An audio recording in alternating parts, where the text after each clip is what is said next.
Community supaya kita bisa lebih lebih dekat dengan ibu-ibu, anak-anak dengan penyakit langka dan juga ABK. Jadi kita bukan hanya penyakit langka tapi juga ABK yang ada di sekitar Malang, Malang Raya, Kota Malang dan juga Jawa Timur. Hai guys, terima kasih sudah mensupport dan nonton terus acara Bedante Show. Bagi kamu yang punya cerita unik dan menarik bagaimana kamu bisa bangkit dari kegagalan kamu, keberhasilan kamu, boleh kontak kita. Sama seperti mereka yang sudah cerita sama kita.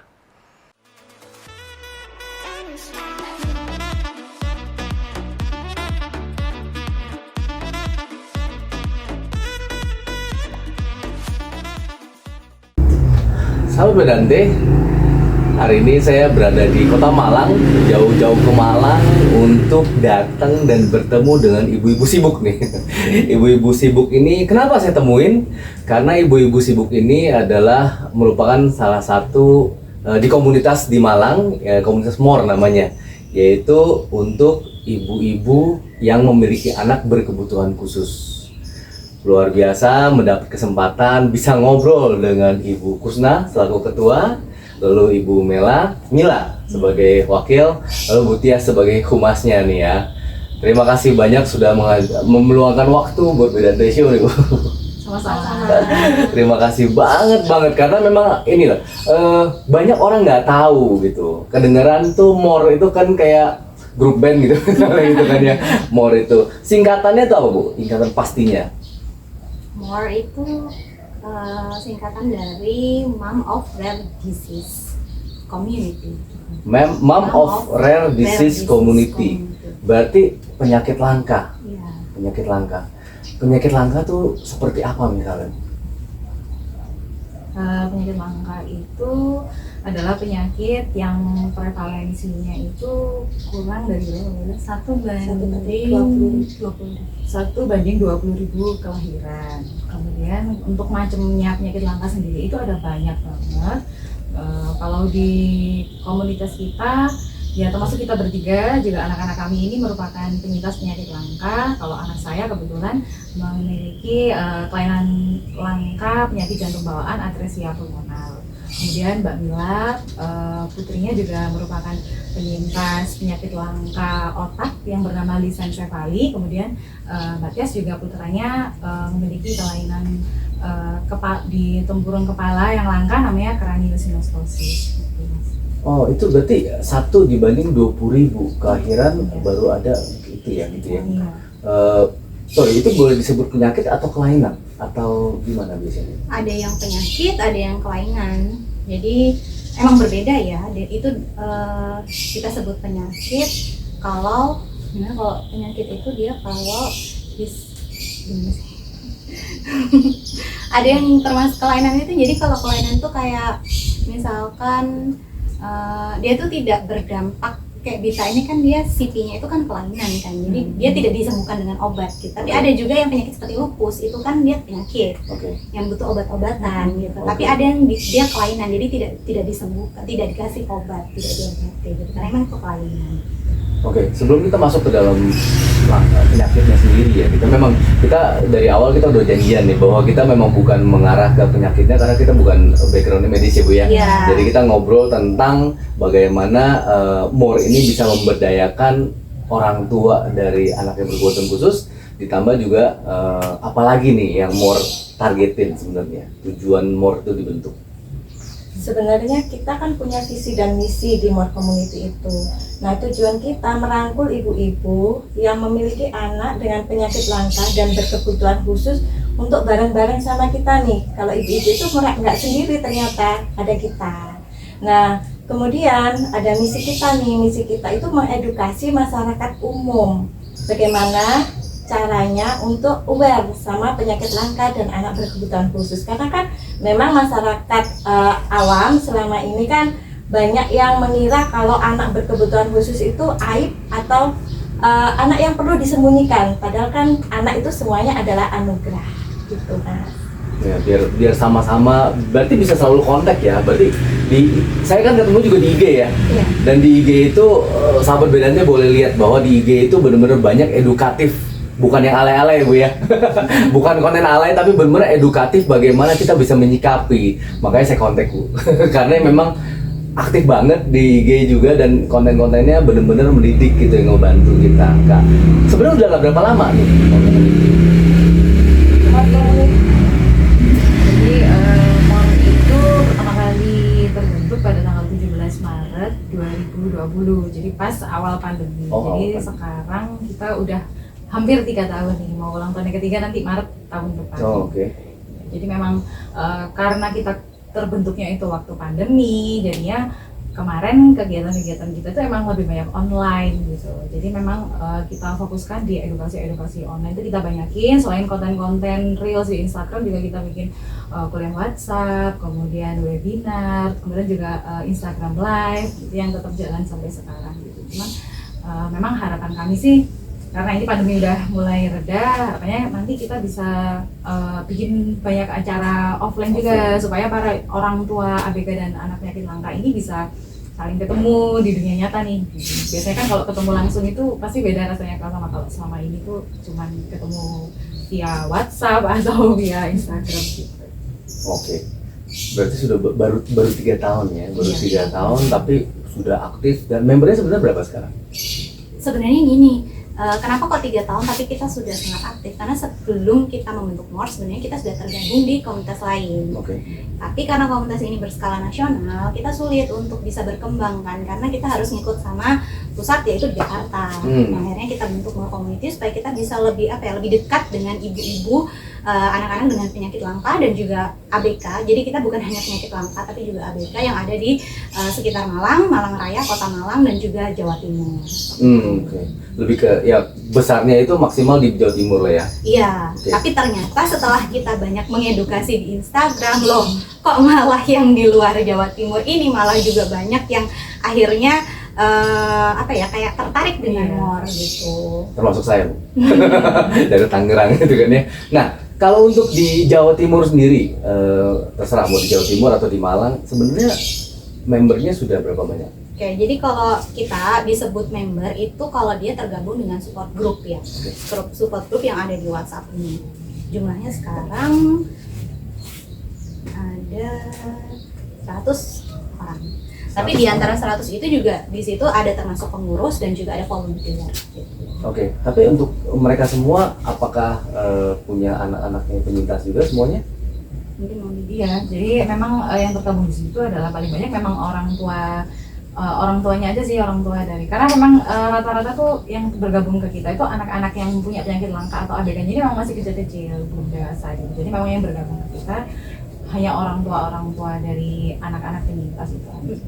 Sama kalau volunteer itu beberapa memang volunteer ya. Kalau volunteer anaknya bukan ABK gitu, tapi mereka biasanya adalah dari dokter atau terapis yang bersedia jadi volunteer di komunitas kita, itu juga bergabung di support group itu. Di support group yang di WA group itu ya, Iya. di WA group ya. Kalau Instagram memang udah nggak bisa dibatasin ya, ini bebas ya. Nah, untuk di sini, mohon maaf banget ya kalau boleh saya bertanya dari teman-teman yang di MOR sendiri, yang paling langka, yang paling kayaknya nggak pernah ditemui, mungkin nggak pernah dengar di Indonesia, boleh nggak saya bertanya seperti itu? Ada. Ada apa? Ada. Yang paling langka ini biasanya dia belum ada namanya. Karena saking langkanya dia belum ada namanya. Dia disebut disebut dengan nama kromosom yang hilangnya itu. Jadi dia kan kelainannya karena kehilangan kromosom.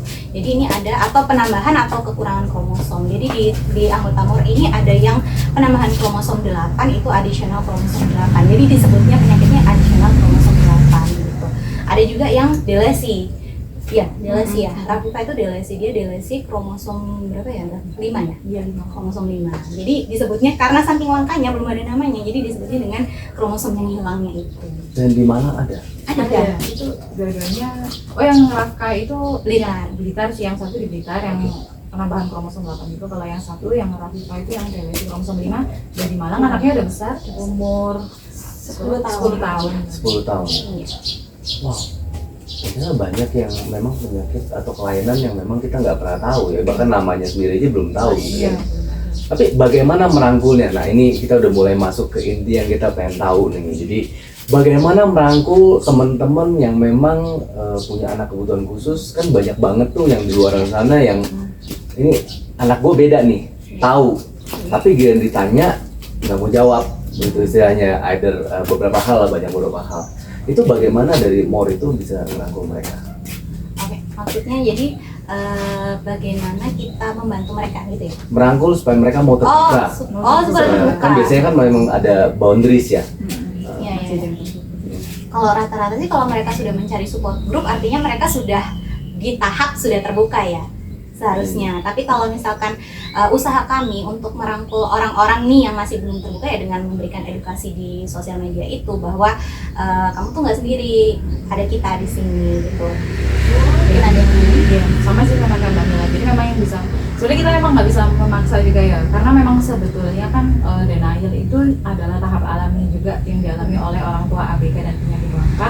Ketika baru tahu anaknya memiliki penyakit langka atau berkebutuhan khusus, memang seringkali respon kita tuh menolak, nggak mungkin, masa sih kayak gitu, malu, sedih, dan itu sebenarnya itu memang kan wajar gitu. Cuman memang kita nggak boleh lama-lama ada di posisi down itu kan, harus segera bangkit. Nah makanya yang bisa MOR lakukan mungkin adalah ngasih edukasi, salah satunya melalui Reels itu ngasih apa ya, semangat ke para orang tua adik tadi bahwa kamu nggak sendiri dan it's okay punya anak ABK, it's okay punya anak dengan penyakit langka.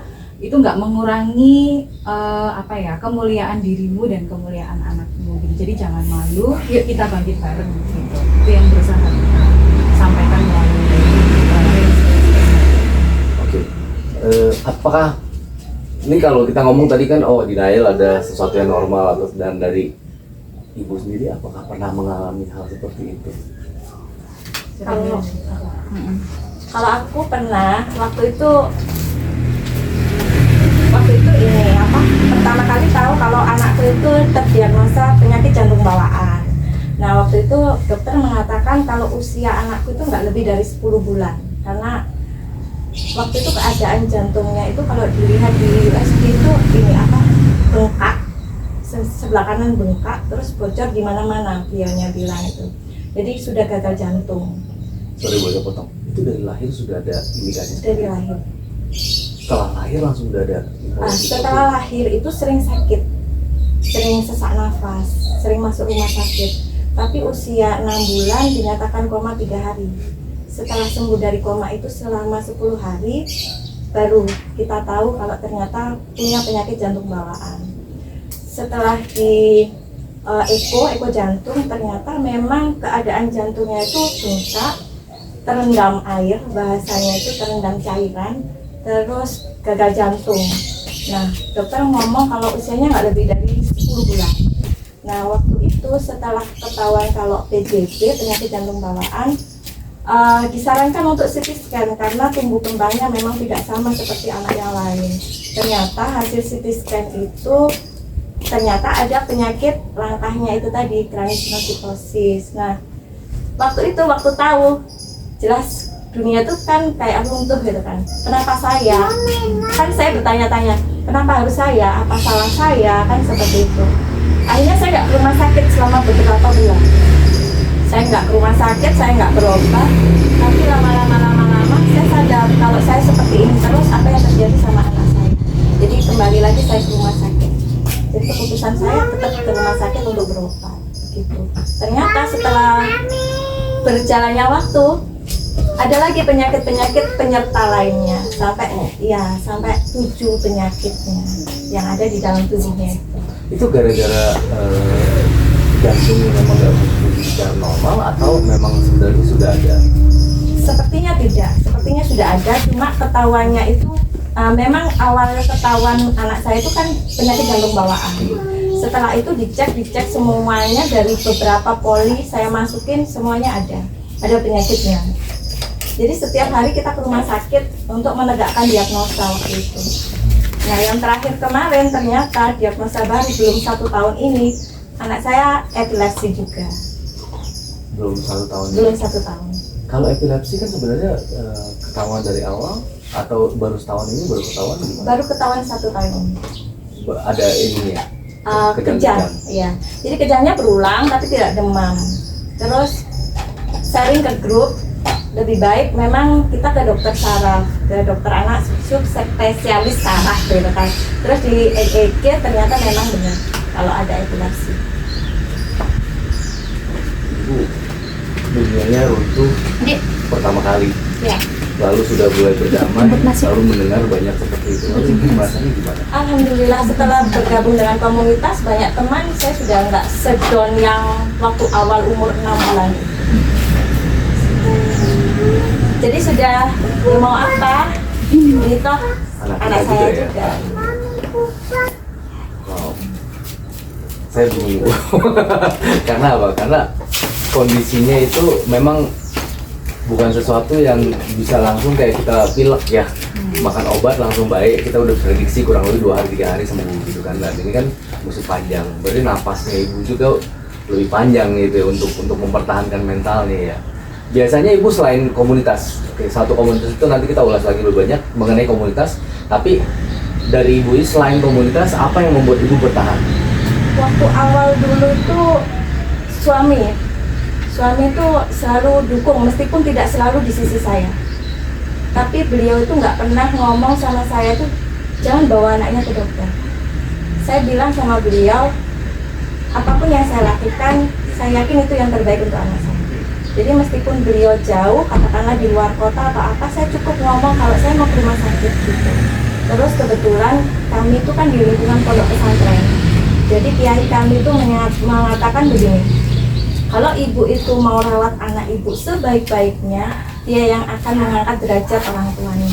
Jadi saya percaya omongan kiai saya itu.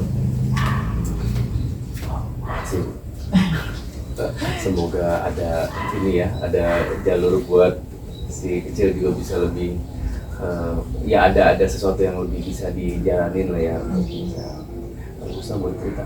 Oh iya, kalau untuk Daniel sendiri sih pernah ya, dulu waktu awal-awal lahir itu kebetulan memang anak-anak ini kan diagnosisnya itu memang sebagian besar kan penyakit bawaan lahir ya, kelainan bawaan lahir yang sudah ada sejak di dalam kandungan, tapi memang ketahuannya itu kadang-kadang nggak pas langsung lahir gitu. Jadi ketahuannya, kalau anak saya sendiri yang pertama kali ketahuan setelah baru lahir adalah kakinya yang bengkok itu, yang top foot itu. Jadi kaki kirinya itu telapaknya itu bengkok ke dalam menyerupai stick calf, makanya namanya club foot. Oh, club foot, oke. Ya. Terus, nah di situ kan treatmentnya itu pakai gips. Jadi umur 7 hari itu langsung dipakein gips, sampai 5 kali kan di gips, udah kakinya udah mendingan, pakai sepatu khusus. Oh, yang pemberat gitu ya? Iya, ada pemberatnya. Jadi kayak bisa berat. Nah itu kan aku waktu itu cukup masih denial juga. Sebenarnya sih kalau malu sih enggak ya. Cuman aku tuh merasa kayak aku nggak mau ditanyain orang. Aku nggak mau ditanyain anakmu kenapa. Itu aku males jawab. Jadi aku selalu tutupin sepatunya itu. Dia selalu aku selimutin. Kalau ada tamu ke rumah itu aku selimutin. Jadi nggak ada yang tahu kalau dia pakai sepatu aneh itu. Jadi nggak ada yang nanya. Gitu. Terus juga aku ini lihat Instagram postingannya, perkembangannya kan kok cepet-cepet, aku lambat perkembangannya gitu. Jadi aku sempat down banget juga sampai aku pernah hapus Instagram, udah nggak mau main sosmed lagi. Terus juga aku merasa sangat terpuruk, aku merasa kayak Husna ini udah nggak ada, adanya cuma mama dari anak itu gitu. Jadi aku udah nggak memperhatikan kebutuhanku sendiri sampai kayak gitu, sedih, nangis terus tiap hari kayak gitu. Terus akhirnya kayaknya bisa bangkit itu sampai umur 2 tahun. Anakku umur 2 tahun itu akhirnya baru mulai menemukan bahwa aku ini masih punya identitasku yang dulu. Aku punya aku masih Husna yang berharga sama seperti aku yang dulu gitu. Jadi dan itu bisa kayak gitu karena bertemu dengan teman-teman yang super hebat-hebat ini. Di situ kita saling nguatin dan aku ngelihat di situ, wah ternyata jadi ibu ABK itu tetap bisa berdaya kok. Dan jadi ibu ABK itu ya sama aja kayak ibu pada lainnya, kita tuh ya sama-sama sama gitu posisinya, bukan berarti ibu ABK itu adalah ibu yang gagal gitu. Karena aku 2 tahun itu terpuruk karena itu, aku merasa aku ini adalah ibu yang gagal karena anakku berkebutuhan khusus. Nah kemudian yang bisa bikin aku bangkit selain bertemu dengan teman-teman yang saling menguatkan di komunitas adalah aku merasa anakku kasihan kalau aku tuh merasa sedih terus, terpuruk terus gitu tuh, kasihan anakku karena anakku pasti merasa yang aku rasakan gitu. Jadi aku merasa bahwa anakku itu berhak seperti anak pada umumnya bisa merasakan kasih sayang ibunya itu tulus, bisa ngerasain keceriaan ibunya kayak gitu loh. Jadi kasihan, aku merasa aku berhak dapet itu, jadinya udah aku harus bangkit, aku harus apa ya, semangat lagi, ceria lagi supaya anakku juga merasakan semangat itu. Tapi di umur berapa Kito sampai ibu mau bangkit lagi? Itu umur 2 tahun. Pada saat sekarang umur 2 tahun. Oh sekarang umur 5 tahun setengah. Oh, jadi tapi bangkitnya pada saat itu setelah 2 tahun berdamai dengan total berdamai 2 tahun. Bener, aku merasa kayak bertolak belakang gitu ya pas gitu umur 2 tahun. Jadi ya sekarang itu kalau aku lihat foto-fotoku zaman dulu itu, ternyata aku tuh kurus banget zaman dulu itu, terus kayak pakai baju itu udah nggak mau matchingin apa-apa deh, udah pokoknya tuh sedih banget. Makanya aku kalau dibilang apa ya, kalau lihat fotoku zaman dulu tuh aku rasanya pengen meluk dia.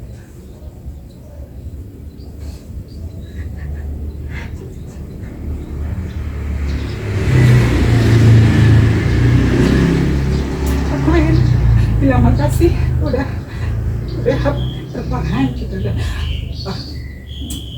terima kasih udah memilih untuk jadi kuat dan memilih untuk bangkit gitu. Dan sudah jadi Bu Husnai sekarang gitu. Dan you look great. Maaf kalau emosional, tapi itu sih, jadi makanya aku pengen, aku benar-benar apa ya, semangat banget gitu membesarkan bareng-bareng teman-teman gitu, karena pengen ibu-ibu yang masih terpuruk itu pengen yuk, aku benar-benar pengen bilang bahwa semua itu berharga kok Bu, gitu. Walaupun mungkin banyak yang komentar negatif tentang kamu, macam kamu ABCD, saya bahwa kamu itu berharga gitu. Memang paling berat sebenarnya, sorry bukan mendegrade anaknya ya, tapi maksudnya kita melihat anaknya kan nggak tahu apa-apa nih ya. Iya. Ya, tapi kan kita sebagai orang tua yang melihat itu, yang mental kita yang drop duluan, bener deh ya. Iya. Kalau sekarang yang musik kuat sebenarnya, kenapa juga saya suka banyak ngobrol lebih banyak ke orang tuanya, karena memang lebih orang tuanya lebih kuat dulu. Kalau orang tua sudah kuat, anaknya otomatis bisa kebantu, ya ke build up gitu kan. Nah, terima kasih Bu. Wah ini sangat menginspirasi lah buat kita.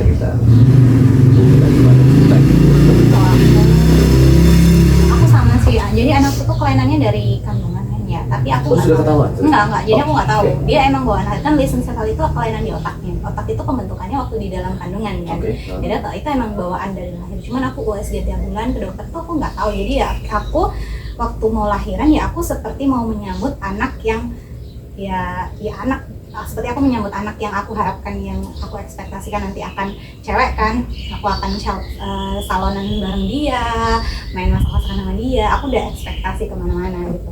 Jadi lahir ya aku perlakukan dia seperti bayi pada umumnya, aku masih nganggep dia normal, ya bukan normal ya susah sih mau pakai istilah ya.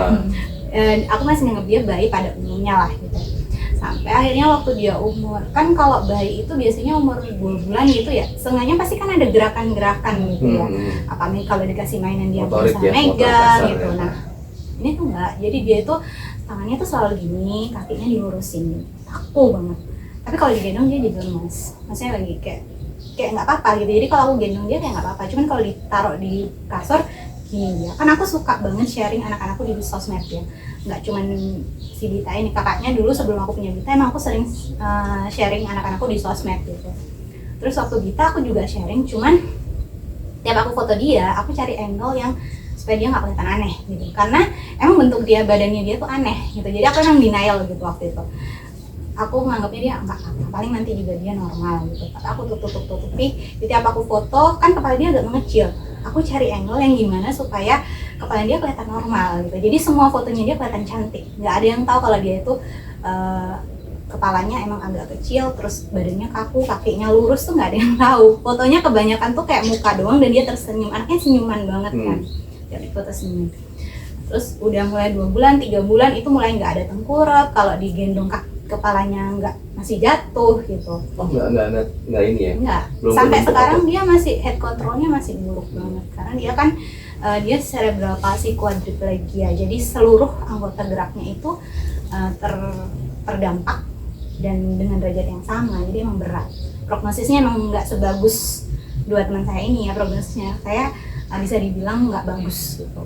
Tapi dulu tuh aku bilangnya paling kepalanya kecil kayak bapaknya juga bentuk kepalanya kayak gitu kok gitu. Jadi nggak bawa, sebenarnya bukannya nggak dibawa ke dokter ya, kita kan tiap bulan imunisasi ke dokter. Beneran imunisasi ke dokter, dokternya pun nggak tahu. Saya juga waktu kepalanya kecil tuh saya bilang ke susternya, suster ini kepalanya kecil ya? Iya bu, tapi nggak apa-apa kok kayaknya gitu, karena anaknya kelihatannya kayak normal aja gitu. Terus tapi saya mulai cari-cari kan di internet tuh, aneh gitu ya. Mikrosefali, pertama nyarinya itu hipotonia karena kelihatannya kan ototnya lemes. Hipotonia, cerebral palsy, udah cari-cari dulu, tapi selalu saya tuh bilang enggak gitu. Selalu enggak gitu, meskipun cari tapi selalu bilangnya enggak, nanti pasti bisa kok. Cari di YouTube tentang anak atipikal dengan anak atipikal, perkembangannya gimana gitu. Tapi enggak, nanti pasti bisa, selalu kayak gitu. Sampai 4 bulan akhirnya ngomonglah sama dokternya, dok ini kok belum apa-apa ya, maksudnya masih tiduran aja gitu. Cuma dikasih vitamin buat otaknya. Di bulan berikutnya lagi datang sama ngasih tetap, kayaknya baru diukur lingkar kepalanya kecil ya bu. Iya bu, ini mikrosefali. Mikrosefali dok. Nggak dari dulu sih bu dok bilangnya, kenapa baru 4 bulan gitu. Dari dulu saya imunisasi sama dokter loh, nggak pernah dipegang nih kepalanya apa nggak tahu. Maksudnya ya kan dokter anak gitu ya, kecuali saya bawanya ke dokter hewan gitu, mungkin nggak tahu nggak apa kan. Wow, mikrosefali loh ini. Ya saya ya udah. Tapi waktu setelah saya tahu kondisi anak saya, ya udah aku bisa apa nih? Aku turuti semuanya yang dokter bilang, ini masih di otak ya bu, terus MRI, gini ke dokter ini, ya udah kita ke dokter ini. Tiap hari kerjanya ke dokter, cek ini, cek itu awal-awal kehidupan. Tapi yang paling down itu sebenarnya bukan awal itu, karena awal itu kan saya tuh tipe orang yang kalau ada masalah cari solusi gitu. Nah, paling downnya itu ketika saya udah ngelakuin semuanya, udah sampai ke Jogja, ke Prof. Sunartini. Di sana itu ada profesor yang emang khusus anak-anak CP, jadi beliau kayak masternya gitu lah di bidang CP dan investigators, kan dia ada investigators kan. Udah sampai ke sana tapi nggak ada progres. Itu sampai umur 1,5 tahun kayaknya, bener-bener masih kayak bayi. Padahal dia udah terapi dari umur 4 bulan, sedangkan anak-anak temenku yang terapinya baru mulai dari 1 tahun udah bisa jalan, udah bisa lari. Ya aku nggak ada progres sama sekali ya, ngerasa gagal ya. Maksudnya apa aku nggak pernah stimulasi di rumah ya, jadinya dia nggak ada perkembangan, apa aku yang salah, nyalain diriku terus gitu. Padahal di rumah nggak kurang juga, sebenarnya aku udah cukup gitu, tapi aku selalu ngerasa aku nih kurang gitu. Dan itu down banget sih, karena ekspektasiku masih tinggi. Seenggaknya bisa jalan lah, meskipun jalannya pincang juga nggak apa, seenggaknya bisa jalan. Aku mikirnya gitu, karena aku banyak cari di YouTube anak cerebral palsy yang udah dewasa gitu. Ada yang bisa jalan meskipun dia mengsle, jalannya mengsle, ngomongnya nggak jelas, tapi dia bisa gitu loh. Ekspektasiku seenggaknya bisa lah jalan atau ngomong gitu. Hanya udah 1,5 tahun masih tetap kayak gitu, ya udah aku turunin. Udah ya Allah, kalau emang nggak bisa jalan, ya seenggaknya bisa duduk lah gitu. Seenggaknya kepalanya tegak lah, nggak apa-apa gitu, di stroller aja, di kursi roda aja nggak apa, yang penting kepalanya tegak gitu. Ini sampai 2 tahun juga kepalanya nggak tegak, sampai sekarang 5,5 tahun juga kepalanya belum tegak. Tapi ekspektasiku udah aku turunin, bener-bener nggak berekspektasi apa-apa, udah aku pasrah aja, apa yang bisa lakukan aku lakukan, apapun hasilnya itu yang terbaik gitu. Itu versi terbaik dirinya. Tapi nggak self blamingnya waktu itu cuma sebentar berarti? Kalau cerita sebentar ya, sebenarnya ya lama juga kan. Aku dari mulai 1,5 tahun kayaknya aku mulai ngerasa dia tuh nggak ada progres. Kemudian sampai 2 tahun, sampai 3 tahun kayak aku mulai normal. 3 tahun itu aku mulai ngerasa hidupku lebih normal gitu. Karena aku udah punya anak juga, adiknya kan. Dan terapisnya tuh bilang ke aku, Bu Gita ini 3 tahun kok terapinya jadi pintar banget, nggak pernah nangis. Terus dia itu kooperatif banget lah pokoknya. Aku udah bener-bener 3 tahun tuh santai banget. Maksudnya udah kayak wah enak nih udah Gita. Dan adiknya juga sayang sama dia kan. Tahu-tahu pandemi dateng, kacau. Terapi lagi. Waduh, nggak bisa terapi dan dia stres. Karena dia di rumah aja. Dan dia makin besar kan. Anaknya dia nggak bisa gerak, tapi dia otaknya mengerti. Biasa aja ya, maksudnya dia secara kognitif kalau dia bisa ngomong, karena kan dia rahangnya juga terganggu kan, jadi dia nggak bisa ngomong. Kemudian dia paham. Jadi kan pemahaman anak umur 5,5 tahun itu seperti apa sih? Kalau misalkan dia lihat orang jalan, dia pasti pikir, aku nggak bisa. Ya Soalnya dia sekarang emosional banget sih anaknya. Jadi kalau ditinggal, makanya kayak tadi kan kita tinggal dia ngeliatin. Teriak Bisa nangis. nangis kencang. Dia bisa ketawa, bisa nangis. Jadi itu komunikasinya dia, kalau dia happy dia ketawa, kalau dia sedih, emosi negatif dia nangis gitu. Kita pelukan, dia nggak diajak pelukan, nangis. Kita wudhu mau sholat, dia nggak diajak, nangis. Dia diajak tapi ditaruh, kita sujud, dia nggak sujud, dia nangis. Bener-bener kayak dia tuh mungkin ngerasa kok aku nggak bisa gitu. Itu sih pengen apa namanya, pengen bawa dia ke psikolog. Kan anak kalau misalkan ada gangguan di masalah psikis kan kita bawa psikolog. Tapi psikolog apa paham gitu, dia kan nggak bisa ngomong gitu. Kalau psikolog kan kita konsultasi kan bercerita apa yang kita rasakan. Iya. Ini gimana cara mengetahui? Yang paling tahu kita pasti orang tuanya kan. Aku bingung sekarang. Jujur sekarang umurnya 5,5 tahun tuh kayak menghadapi tantangan yang berbeda dari dulu saat dia bayi gitu. Karena emosionalnya dia itu. Dan ya aku harus apa ya? Kalau dulu aku terapi 0 sampai 5 tahun itu kan golden period. Jadi aku mengejar supaya tumbuh kembangnya dia maksimal. Ternyata yang meskipun aku udah usahain semuanya, ternyata ya potensinya dia cuma segitu gitu. Potensinya dia emang segitu, itu udah potensi maksimalnya dia. Nah sekarang tuh aku bingung, apalagi yang harus aku lakukan gitu. Kalau aku terus lakukan fisioterapi ke dia, tapi itu tidak efektif di dia, aku rasakan aku harusnya membantu di bagian yang diperlukan di dia. Nah itu aku masih belum menemukan. Sampai sekarang sebenarnya aku nggak tahu apa yang harusnya aku lakukan untuk dia. Tapi di Indonesia sendiri untuk sama kayak Dita ini ada banyak. Lisensefali setelah aku aktif di sosmed, aku kenal banyak orang di Indonesia, sekitar hitungan tangan lah ya, 10 lah, nggak sampai lebih dari 10 di Indonesia. Cuman kalau internasional dia ada grup Facebooknya, lisensefali itu banyak banget, dan lisensefali pun ada terbagi-bagi lagi. Jadi kondisinya, prognosisnya tiap anak lisensefali itu nggak sama. Ada yang bisa duduk, ada yang bisa berjalan, ada yang hanya tiduran aja. Di Indonesia nggak banyak ya, masih di Indonesia. Kalau yang aku kenal di sosmed, kan aku sering sharing di sosmed ya, itu paling 10 yang aku kenal. Tapi mungkin juga kondisinya sekarang kan seperti kita tadi ngobrolin, masih banyak denial, masih banyak yang pengen ditutup-tutupin. Mungkin juga di luar sana banyak teman-teman yang sahabat Bedante yang mungkin kenal sama teman yang mungkin mengalami hal yang sama. Kenapa enggak dibuka pikirannya untuk bisa ngobrol dengan more gitu ya? Dengan more bisa bersharing, ya mudah-mudahan bisa ada titik terang yang seenggaknya saling menguatkan. Nah, ini penjembatan yang saya pengen tanya, yang pertanyaan yang paling utama nih, Mbak. Yang paling utama buat kita kalau misalnya kita ini bertemu dengan misalnya teman-teman yang memang anaknya berkebutuhan khusus, punya penyakit spesial gitu ya, langka, harusnya dari sisi ini nggak mau ditanya seperti apa, terus nggak mau mereka melakukan apa, ini penting banget, Kalau aku bilang sih sebenarnya ini ya, dalam kondisi kita ini, aku nggak bisa bilang kita semua orang tua dari anak berkebutuhan itu khusus itu sensitif. Kita coba analogikan kayak misalkan orang yang baru kehilangan anak, dia juga sensitif, atau orang yang baru juga sensitif gitu loh. Sama seperti kita punya trauma dan kita sensitif. Tapi bukan berarti semuanya sensitif ya karena trauma itu, karena mempunyai anak berkebutuhan khusus itu kan nggak mudah ya, ada trauma di hati kita. Makanya emang kalau bisa sih kita makanya menyebarkan awareness supaya kita tuh lebih menjaga omongan kita. Seperti kalau kita menjaga omongan kita saat kita ngobrol dengan orang yang baru kehilangan anaknya mungkin, atau kehilangan orang tuanya, seperti itu loh maksud kita tuh. Bukan berarti kita tuh nggak boleh ngobrol apa-apa sama kita, tapi tolong agak berempati lah sama kita gitu. Mungkin mereka nggak ngerti. Nah makanya itulah tujuannya more dibentuk supaya kita menyebarkan awareness kepada masyarakat. Apa sih yang jangan dilakukan ya, jangan diucapkan. Pertama mengasihani, jangan pernah kasihani siapapun ya, maksudnya dengan kondisi orang tuanya, anaknya juga ya. Tidak perlu mengasihani kami karena sebenarnya aku terus lanjut terus. Oke. Jadi karena sebenarnya anak-anak kami itu ya ciptaan Tuhan, sama seperti anak-anak kalian, dan mereka sempurna. Kondisinya aja yang berbeda, tidak perlu dikasihani gitu. Kami sudah mengusahakan yang terbaik yang kami bisa ya. Buat apa yang perlu dikasihani gitu kan.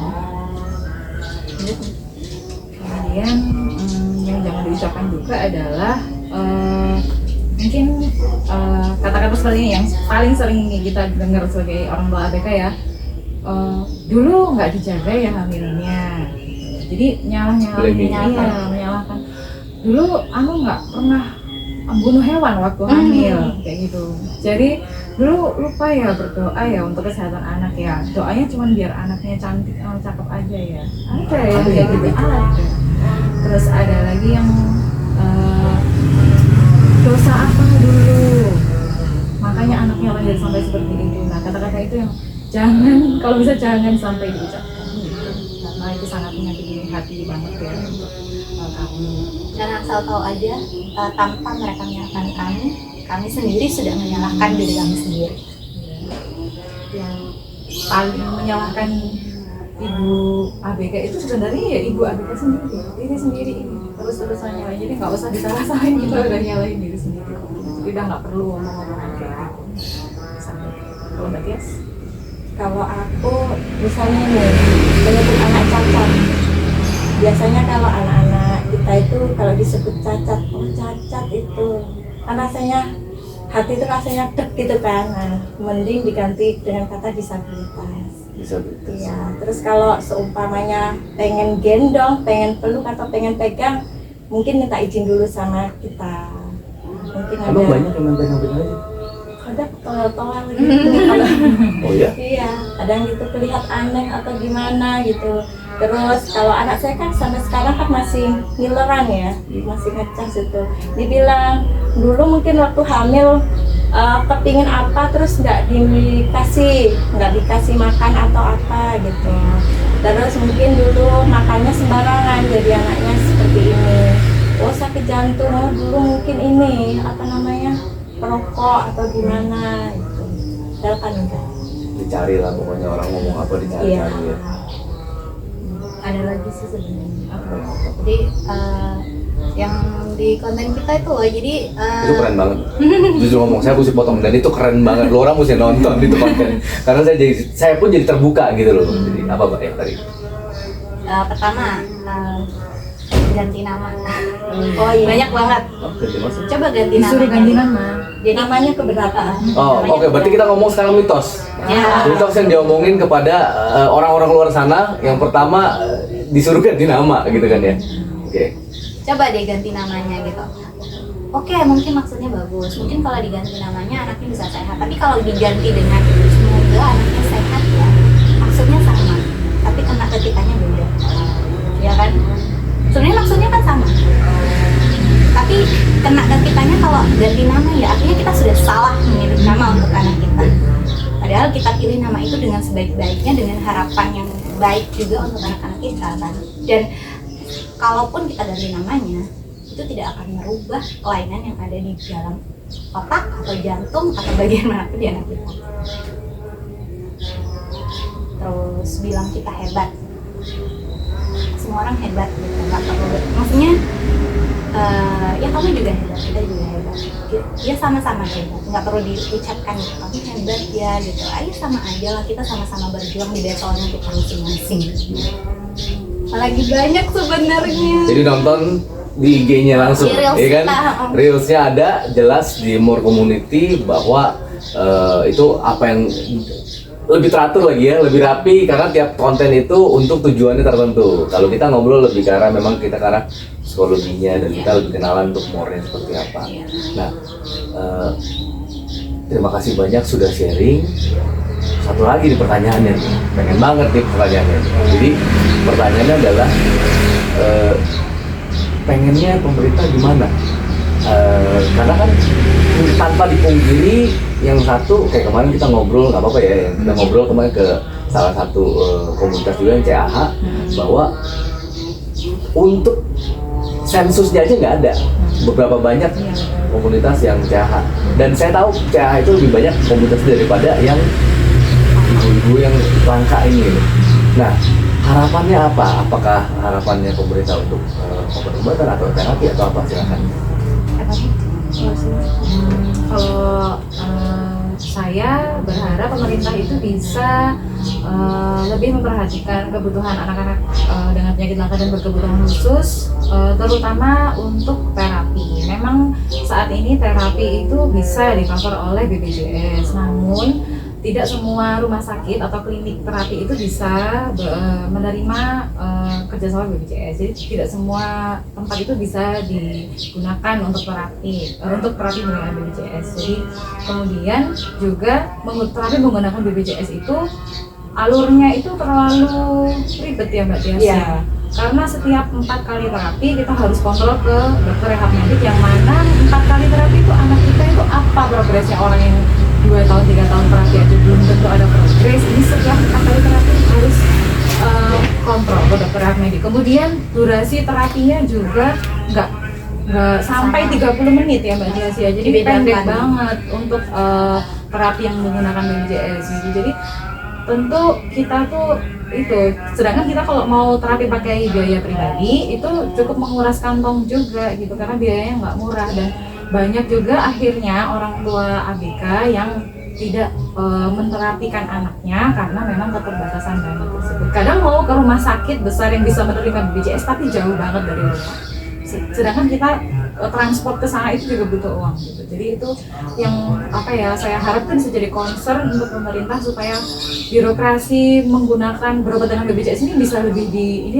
dipotong lagi supaya bisa lebih mudah kami gunakan gitu untuk anak-anak ABK ini. Itu sih kalau dari saya. Ya baik. Ya, silakan. Kalau mungkin kita di sini di Malang ya, kita termasuk beruntung di sini, jujur, karena fasilitas kesehatan di sini sudah lumayan lengkap. Yang kasihan mereka yang di daerah sana, mereka kalau mau katakanlah mau MRI, mereka harus pindah kota. Gitu. Harapannya sih semoga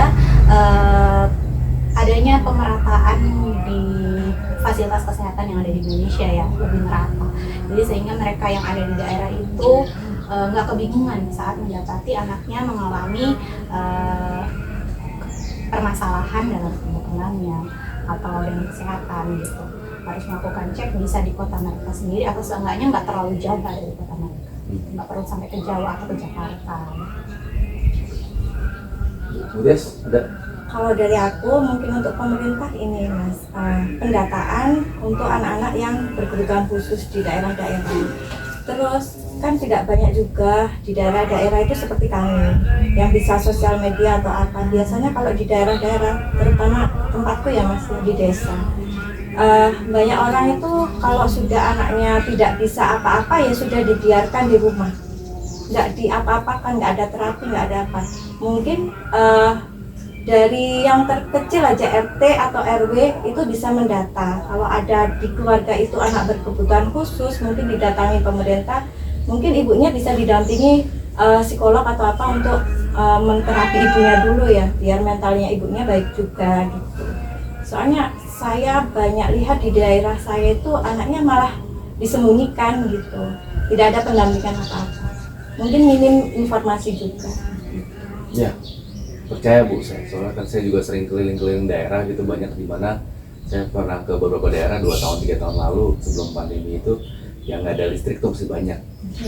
Dan saya ngelihat dengan mata kepala saya sendiri bagaimana kehidupan mereka dan bagaimana kalau mereka sakit itu sampai banyak yang meninggal di jalan, sampai banyak yang lahiran di jalanan gara-gara perjalanan terlalu jauh gitu. Memang ini concern dari pemerintah kita di Indonesia, mudah-mudahan didengar, karena ya semata-mata podcast ini kita bukan buat konten-kontenan semata gitu, tapi kita lebih ngarah ke depan bagaimana kita bisa membantu teman-teman yang di luar sana yang aksesnya untuk dapat informasi kurang ya kan ya. Kalau nggak dapat informasi kurang, dia juga nggak tahu bagaimana mau sharing, bagaimana juga untuk bisa buat anaknya ya kan ya. Terima kasih banyak Ibu Husna, Bu Mela, sama Bu Tias sudah mau sharing dengan kita di Bedades Show. Sekali lagi ini bukan untuk mengungkapkan macam-macam, tujuannya nggak ada ke arah sana, tapi untuk mensupport more. Saya sangat-sangat mensupport more. Jadi saya bilang juga, saya kalau bisa hadir, saya mau hadir di kegiatan Desember ya mestinya ya. Tapi saya mudah-mudahan saya bisa datang ke sini Malang lagi. Karena ada acara di Jawa Tengah juga, kita tinggal kesini kan dekat. Ya, setengah Mudah-mudahan jalan bisa. lagi ya. Tanggal berapa acaranya? Mungkin bisa kasih tahu nanti. Kita nanti ada acara tanggal 4 Desember dalam rangka Hari Disabilitas Internasional. Ini acaranya adalah parade kostum hujan ceria. Oke, yang pakai kostum anak-anak atau orang tuanya nih? Pesertanya anak-anak dengan kebutuhan khusus, kemudian boleh juga orang tua atau caregiver atau masyarakat umum, siapa yang peduli boleh. Lokasinya di mana? Alun-alun Kota Malang. Di alun-alun. Oke. Salam juga buat Gita, buat Nova sama Kito. Semoga saya boleh ya doain supaya mereka tetap berbahagia dan mungkin ya mereka bisa sukses dengan caranya sendiri. Terima kasih sekali lagi.